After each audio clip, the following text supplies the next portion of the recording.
పాత్రికేయ మీడియా మిత్రుల ద్వారా ఆల్ ఇండియా బంజారా సేవా సంఘం నిజామాబాద్ జిల్లా శాఖ తరఫున రామావత్ మోహన్ నాయక్ నా పేరు. నేను ఆల్ ఇండియా బంజారా సేవా సంఘం జిల్లా అధ్యక్షుడిగా గత మే నెలలో 28వ తారీఖున శ్రీ సభావట్ రాములు నాయక్ గారు ఎక్స్ ఎమ్మెల్సీ మా తెలంగాణ రాష్ట్ర ఆల్ ఇండియా బంజారా సేవా సంఘం జిల్లా అధ్యక్షులు గారు నన్ను నియమించడం జరిగింది.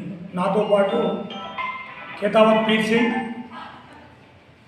మరియు జనరల్ సెక్రటరీగా మమ్మల్ని నియమిస్తూ ప్రతి మండలంలో వెళ్ళి బంజారా జాతి ప్రజలను తాండా తిరుగుతూ మండల బాడీలను ఏర్పాటు చేయమని ఆదేశించడం జరిగింది. అందులో భాగంగా మేము మండల బాడీలను ఏర్పాటు చేస్తూ ఇంకా కొన్ని జాగాల బాడీలు కాలేవు కాబట్టి అతి త్వరలో ఆ బాడీలను కూడా పూర్తి చేసుకుంటాం. ఈ మధ్యలో కొందరు మా బంజారా సోదరులు మరి వారికి పబ్బం గడపాలనో వారికి వేరే దారి లేకనో నాకు తెలియదు, కానీ బంజారా సేవా సంఘం జిల్లా అధ్యక్షులం అనుకుంటూ ప్రకటించుకొని ఈ బంజారా జాతిని 2 రకాలుగా చీల్చడానికి ప్రయత్నిస్తూ ఉన్నారు. ఇది వారికి సరైనది కాదుగా నేను మీడియా మిత్రుల ద్వారా తెలియజేస్తూ ఉన్నాను. మా ఎక్స్ ఎమ్మెల్సీ రాములు నాయక్ గారు రాష్ట్ర అధ్యక్షుల వారు గతంలో కేసీఆర్ ప్రభుత్వంలో ఎమ్మెల్సీగా పనిచేస్తూ బంజారా సమస్యల మీద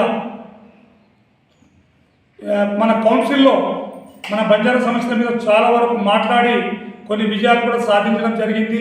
అందులో కొన్ని ఓడుభూముల విషయం తీసుకున్నా, గ్రామ పంచాయతీల విషయం తీసుకున్నా, ధూపదీప నైవేద్యం బంజారా తాండలో ఉన్న శివలాల గుడిలకు లేకుండే ఆ రోజులో కూడా తను అక్కడ మాట్లాడి ప్రభుత్వంతో ఇప్పించడం జరిగింది.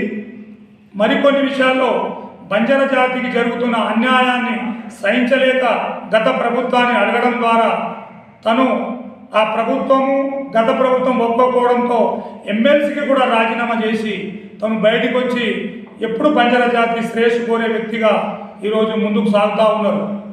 అందులో భాగంగానే తనకు జాతీయ నాయకత్వం మా ఆల్ ఇండియా బంజారా సేవా సంఘం అడక్ కమిటీ అమర్ సింగ్ తిలావత్ గారు, టీసీ రాథోడ్ గారు, ఉమేష్ చంద్ర జాదవ్ గారు ఇక వాళ్ళ కమిటీలు అందరూ కలిసి తనను రాష్ట్ర అధ్యక్షులుగా నియమించడం జరిగింది.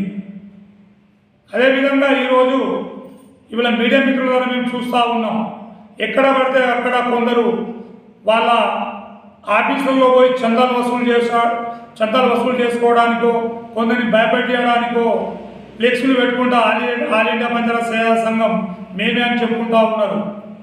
మొన్న మన రిటైర్డ్ అయినటువంటి డిప్టీ బాబురావు గారు ఎలక్షన్ ఆఫీసర్గా కొనసాగుతూ మళ్ళీ నేనే ఆల్ ఇండియా బంజారా సేవా సంఘం ప్రెసిడెంట్గా ప్రకటించుకోవడం ఇది చాలా వరకు హాస్యాస్పదం. ఇది బంజారా సోదరులు మీరు కొంతవరకు గుర్తించాలి. ఎమ్మెల్సీ రాములు నాయక్ గారు కూడా నిన్న బొల్లారంలో జరిగినటువంటి ఒక ఫ్యాక్టరీ ఎన్నికలలో కార్మికుల ఎలక్షన్లలో 119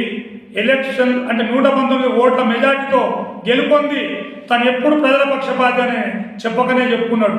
తనకు ఎప్పుడు ఒకటే ప్రజల తరపున కొట్లాడతాడు. మేము కూడా ఆయన నాయకత్వంలో మేము పనిచేస్తూ ఉన్నాం.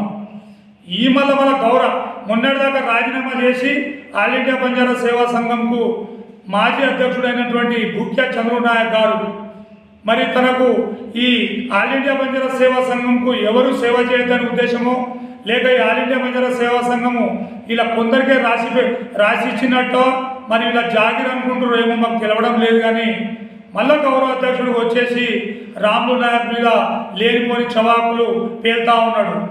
ఒకటే చెప్తా ఉన్నా, చంద్రు నాయక్ గారు మీరు కూడా బంజారా జాతి బిడ్డలు.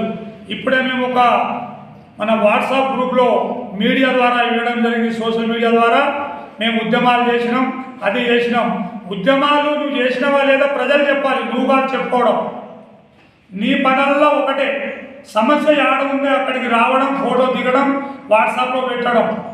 మాకు అవి అన్నీ చలాకి పనులు రావు కాబట్టి మేము ఎప్పుడు ప్రజల కోసమే కొట్లాడతాం.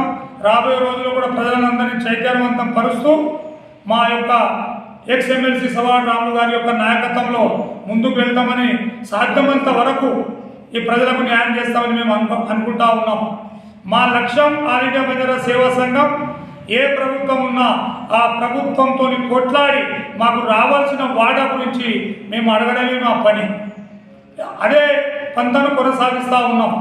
పోడు భూముల విషయం వచ్చే వరకు మేము 4 రోజుల కిందట పోడు భూముల కమిషన్ చైర్మన్, రైతు వ్యవసాయ కమిషన్ చైర్మన్ కోదండరాం సార్ గారిని, గడుగు గంగన్న గారిని, అక్కడ ఉన్న వాళ్ళ కమిటీ సభ్యులను, రాములు నాయక్ కూడా అందులో కమిటీ సభ్యులు, వాళ్ళనందరినీ కలిసి మా నిజామాబాద్ జిల్లాలో కాకుండా రాష్ట్రంలో ఉన్న పోడు భూముల సమస్యలు మీరు తీర్చాలి సార్. అదేవిధంగా అసైన్మెంట్ భూముల కొందరికి పట్టాలు రాలేదు. ఈ ఫారెస్ట్ ల్యాండ్ డిస్ప్యూట్లో హద్దుల వివాదం ఉంది కాబట్టి దాన్ని మీరు ప్రభుత్వం దృష్టికి తీసుకెళ్ళి ఆ సమస్యను పరిష్కరించాలని మేము కోరడం జరిగింది. మేము చెప్పడం, వాళ్ళని కలవడం, ఇక్కడ పొదుగలేసి వీళ్ళు చూసి మళ్ళీ వీళ్ళు ఒక ఫ్రెష్ మీట్ పెట్టి మేము మా నాయకుడి ద్వారా పోయి మేము ఇది సాధిస్తాం, అది సంతోషం, అందరం కలిసి ప్రజల కోసం పనిచేద్దాం. కానీ మీకు దమ్ము ఉంటే ఇవాళ ఎక్స్ఎమ్మెల్సీ రాములు నాయక్ గారు సభావట్ తను తెలంగాణ రాష్ట్రంలో 33 జిల్లాలు ఉంటే ఆల్రెడీ 31 జిల్లాలకు ఆల్ ఇండియా బంజారా సేవా సంఘం జిల్లా అధ్యక్షులను, జనరల్ సెక్రటరీలను నియమిస్తూ బాడీని తయారు చేయడం జరిగింది. మరి పక్క జిల్లా కామారెడ్డిలో సమస్య లేదు, పక్క జిల్లా నిర్మల్లో లేదు, దాని పక్కన ఆదిలాబాద్లో లేదు, మెదక్లో లేదు, సంగారెడ్డిలో లేదు, కామారెడ్డిలో లేదు, మహబూబాబాద్లో లేదు, మహబూబ్ నగర్లో లేదు, సిరిసిల్లలో లేదు, కరీంనగర్లో లేదు. మరి నిజామాబాద్లో ఏమున్నదయా? మీకు కావాల్సింది సంఘాన్ని అడ్డం పెట్టుకొని లబ్ధి పొందుతూ మీరు అక్కడ జిల్లాలో కొందరు ఆఫీసర్లను భయపెట్టిస్తూ డబ్బులు వసూలు చేసే దందాకు మీరు అలవాటు పడ్డారు కాబట్టి ఈ పనిని ఈ సంఘానికి ఆటంకం కలిగిస్తూ ఉన్నారు. వాస్తవానికి నేను ఒకటే కోరుతా ఉన్నాను, ఈరోజు కాంగ్రెస్ ప్రభుత్వం అధికారంలో ఉంది. ప్రతి ఒక్క బంజారా బిడ్డ వివిధ గ్రామాల్లో సర్పంచ్గా, ఎంపీటీసీగా, ఎంపీపీగా, జడ్పీటీసీగా పోటీ చేయండి. నిజంగా మన ఇప్పుడు స్థానిక సంస్థల ఎలక్షన్లలో మన మీద ఏ నాయకుడికి ప్రేమ ఉన్నా, అధికారంలో ఉన్న ఏ నాయకుడికి ప్రేమ ఉన్నా మన బంజారా నాయకులను జడ్పీటీసీగా ఏకగ్రీవంగా చేయమని చెప్పండి, జిల్లా పరిషత్ చైర్మన్గా చేయమని చెప్పండి, జనరల్లో కూడా ఎస్టీ బిడ్డను ఎంపీపీగా చేయమని చెప్పండి, జనరల్లో కూడా ఎస్టీ బిడ్డను ఎంపీపీగా చేయమని చెప్పండి. ఇది మీరు బంజారా బిడ్డలకు చేసే సేవ. కానీ అనవసరంగా బంజారా కమిటీలోకి వచ్చేసి లేనిపోని సమస్యలకు తావివద్దని కోరుతా ఉన్నాను. ఇదే మీడియా మిత్రుల ద్వారా నేను ఆర్మూరు ఎమ్మెల్యే పైడిపల్లి రాకేష్ రెడ్డి గారికి ధన్యవాదాలు తెలుపుతా ఉన్నాను. తను ఏ రోజు కూడా కానీ మీ బంజారా కమిటీని మీరు ఏర్పాటు చేసుకోండియా, మా కమిటీ చేసుకుంటే మేము ఏమైనా వచ్చి మేము మీకు అడుగుతామా, మీకు ఇన్వాల్వ్ చేస్తామా అని చెప్పడం జరిగింది. అదే పోచారం శ్రీనివాస్ రెడ్డి గారు కూడా మీ బంజారా కమిటీని మీరు ఏర్పాటు చేసుకోండియా, మేమేమైనా ఇన్వాల్వ్ అవుతామా, ఎవరైనా మాకేంది, మా దగ్గర సహకారానికి వస్తే ఒక ఎమ్మెల్యేగా నేను సహకరిస్తా అని చెప్పడం జరిగింది. అదే పాల్గొండ ఎమ్మెల్యే వేముల ప్రసాద్ రెడ్డి గారు కూడా ఇదే విధంగా చెప్పడం జరిగింది. మరి ధన్పాల్ సూర్యనారాయణ గారు కూడా అర్బన్ ఎమ్మెల్యే, మీ కమ్యూనిటీ ఎలక్షన్లు మీరు చేసుకోండి మంచిగా అని వాళ్ళు కూడా ఇలా చెప్పడం జరిగింది. మరి మా దురదృష్టం ఏందో, మరి మా భూపతిరెడ్డి సార్ని ఎందుకు బదనాం చేస్తున్నారు, మా వాళ్ళేమో బంజారాలో తెలియదు, కానీ మీ అధ్యక్షుడు రామనాథ్ నాయక్ ఏమంటే మీరు తిరగద్దు, ఆయనతో మీరు వెళ్ళొద్దు, ఒకవేళ మీరు ఆయనతో వెళ్తే మీ గ్రామ పంచాయతీలకు నేను ఎలాంటి పనులు చేయ, మీ తాండకు నేను ఎలాంటి అభివృద్ధి చేయ, నేను ఒక ఫండ్స్ ఇయ్యా అని చెప్తా ఉన్నట్టు నా దగ్గర ఆడియో రికార్డ్స్ ఉన్నాయి. అతి త్వరలో ఇవన్నీ బయట పెడతా. ఎందుకు చెప్తా ఉన్నారో మరి నాకు అర్థం కావడం లేదు. నేను భూపతిరెడ్డి సార్ గారికి ఒకటే చెప్పదలుచుకున్నా, సార్ మా బంజారా జాతికి నువ్వు ఏమైనా చేయాలనుకున్నప్పుడు చేయండి సార్. ఎందుకంటే మీరు మా బంజారా జాతికు సాయం చేయాలనుకున్నప్పుడు మేము కూడా చేసిందని ఒక కృతజ్ఞత చూపెడతాం. కానీ మీరు వచ్చి మా బంజారా జాతిలో ఇన్వాల్వ్ అయ్యి మమ్మల్ని 2 వర్గాలుగా చీల్చడం ఏంటి సార్? ఇది మీకు తగదు, ఇది మీకు సూటేబుల్ కూడా కాదు, ఇది మీకు ధర్మం కూడా కాదని నేను చెప్తా ఉన్నాను. మీకు నిజంగా బంజారా జాతి బిడ్డ మీద ప్రేమ ఉంటే సిరికొండ మండలం, దర్పల్లి మండలం, డిచ్పల్లి మండలం, ఇందలవాయి మండలం, జక్రాన్పల్లి మండలం, మోపాల్ మండలం, నిజామాబాద్ రూరల్ మండలం, ఈ అన్ని మండలాలకు అందరు ఎస్టీ బిడ్డలను ఎంపీపీగా ఒక్కసారి మీరు కష్టపడి ఎంపీపీలను చేయండి సార్. మీకు మనస్ఫూర్తిగా అభినందిస్తాం. కొందరికి, అందరి కాకుండా కొందరికి ఓ జడ్పీటీసీగా 7 మండలాల్లో ఒక 4 జడ్పీటీసీ చేయండి సార్. మిగతా వాళ్ళను ప్రతి కులాలను అంటే ఎస్సీ, బీసీ, మైనార్టీ సోదరులు, ఓసీ మిత్రులకు కూడా యాటో ఒకటి ఇవ్వండి సార్. ఎందుకంటే సీఎం గారు కూడా ఓసే ఉన్నారు, ఎమ్మెల్యే గారు కూడా మీరు ఓసే ఉన్నారు, మొత్తం ఎమ్మెల్యేలు ఓసే ఉన్నారు, మంత్రివర్యులు కూడా ఎక్కువ మటుకు ఓసే ఉన్నారు. మా బంజారా బిడ్డలలో ఒక్కరు కూడా మంత్రి పదవులు లేరు సార్. కాబట్టి మీరు ఇంతకాలం మా గురించి బాధపడుతున్నారు.